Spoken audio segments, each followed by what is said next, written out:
Donc, je vais vous présenter ici un projet qui va être mis en place cette année sur un atelier de pratique scientifique qui va concerner donc, la surveillance de sites avec des mesures de façon à voir un petit peu les conséquences que peuvent avoir ce qui va se passer sur ce site justement, que je vais présenter tout à l'heure. Donc la surveillance se ferait par drone ou par ballon captif. Le numérique là-dedans, c'est toute la partie mesure, la partie communication avec ces systèmes, avec ces porteurs. Voilà. Donc, avec celui-là, ça ne marche plus. Ouais, remets-toi là peut-être. Attends, je vais mettre là. Là. Ça y est. Donc voilà, c'est bon.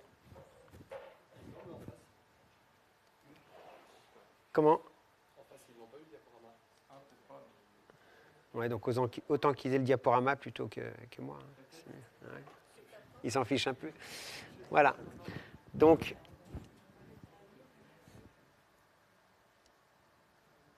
peut-être l'avancer un petit peu, Charles-Henri, ou zoomer. Et puis ils l'ont à l'envers en plus. Ouais.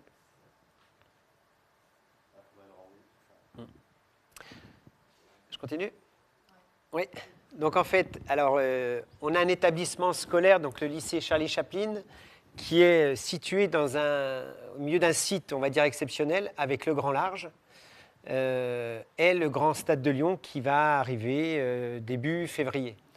Et l'idée, c'est de se dire, mais quelles vont être les influences notamment du grand stade, avec tout ce qui se passe autour, c'est-à-dire toute la circulation de la Rocade Est, quelles vont être les influences sur la vie de nos étudiants dans l'avenir.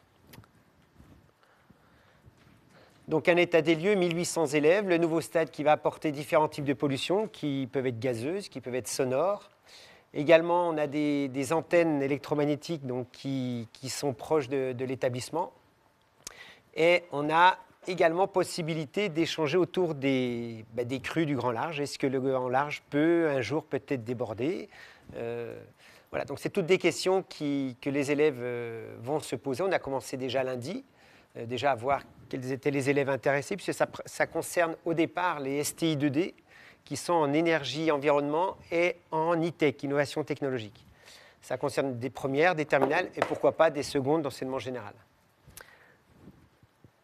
Voilà, donc l'objectif du projet, ça va être déjà de motiver les élèves sur du concret, puisqu'on a quand même, ces élèves de STI 2D, on a énormément de difficultés à leur trouver des centres d'intérêt, à leur trouver de la motivation. Et c'est vrai qu'on a tendance un peu à subir les conséquences de leur hyperactivité. Donc là, c'est essayer de donner du sens à leur enseignement. Donc, suite aux bouleversements climatiques et environnementaux, il est nécessaire de sensibiliser nos jeunes au respect donc, du monde qui les entoure.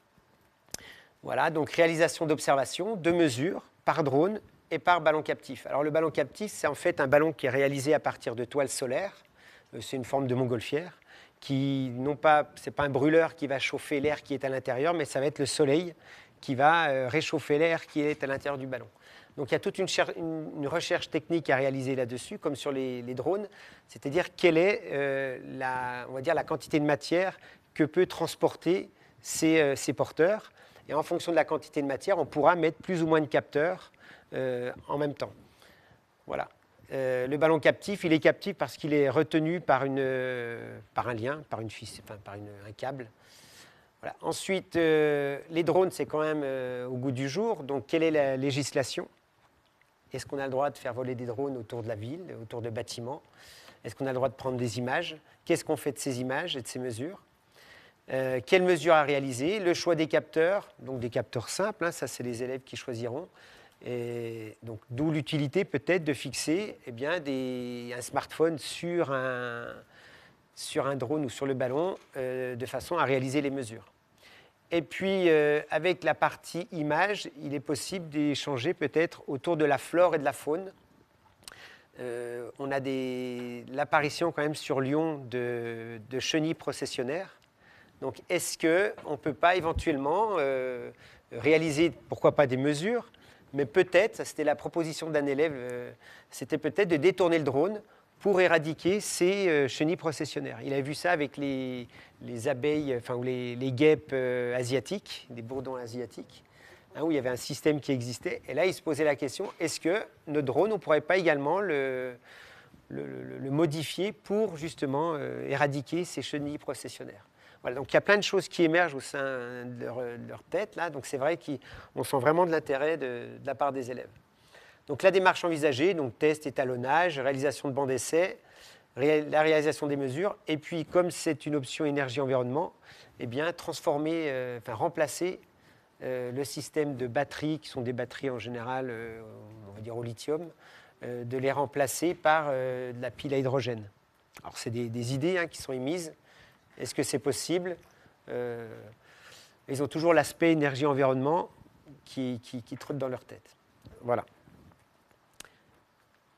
Alors les quelques outils, donc les documentations constructeurs, des images satellites, des données scientifiques, notamment celles de Météo France, ou d'autres. Donc là, j'ai entendu tout à l'heure, il y a un moyen peut-être de récupérer des informations. Et puis, on va initier le projet par Homer 7A, qui est un logiciel qui est développé par l'Université de Toulouse, avec qui on est on va dire en partenariat.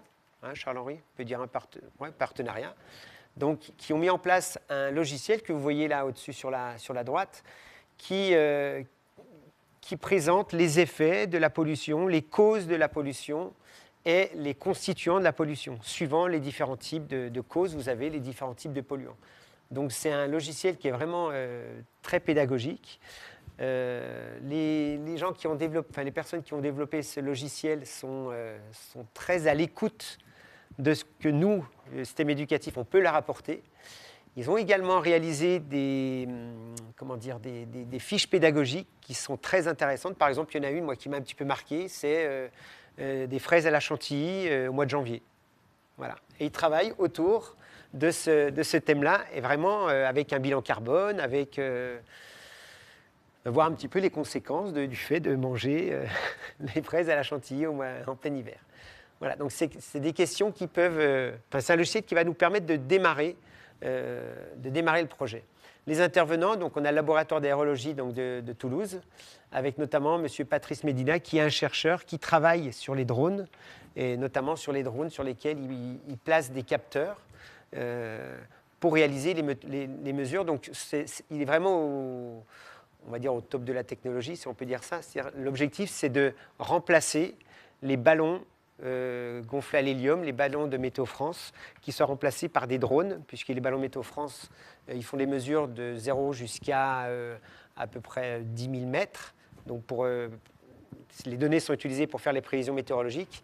Et donc, au bout de 10 000 mètres, le ballon continue à monter en altitude et à un moment, il va éclater. Et il va tomber dans la nature. Et il ne récupère pas le ballon. Donc, ça veut dire que comme c'est un ballon en latex, eh bien, pollution, ainsi que les parties électroniques, il ne les récupère pas. Donc, le drone pourrait permettre de remplacer, pour objectif de remplacer ces ballons-là. Donc le laboratoire travaille là-dessus, notamment M. Patrice Médina, avec qui donc maintenant on va être en partenariat. Voilà, donc j'ai mis quelques actions pour aller un petit peu plus loin. Donc on va essayer de faire participer nos élèves à des concours, donc le Perrin de Bréchambault, qui est donc le concours météo et climat. Le concours C'est Génial, et les Olympiades de physique. On a aussi la partie technologique qui présente les Olympiades de l'ingénierie, je crois que c'est ça. Et puis, il y a pour but également d'organiser une semaine autour de l'environnement. Enfin, on va dire environnement, mais c'est plutôt autour des sciences au sein du lycée, avec des conférences, avec, par exemple, des observations en astronomie, avec donc des intervenants, et puis faire venir des classes pour différentes manipulations. Voilà. Et puis, si je parle de l'environnement, je décale un petit peu. Le 1er octobre, on organise la journée d'intégration de nos BTS. Et cette journée va se décomposer en deux parties. Il y a une partie éco-citoyenne le matin, qui consiste au nettoyage des abords du site du Grand Large. Hein, donc, nos élèves, les BTS, vont ramasser un petit peu les détritus autour du Grand Large. Et puis l'après-midi, c'est une après-midi un peu plus ludique autour du canoë sur le Grand Large. Voilà. Donc on essaie de donner cette impulsion-là au sein du lycée, parce qu'on a un lycée quand même qui est exceptionnel, je pense, qui est très beau, même s'il y a des petits couacs, mais il est quand même très beau, bien situé. Donc maintenant, à nous de le valoriser correctement. Voilà.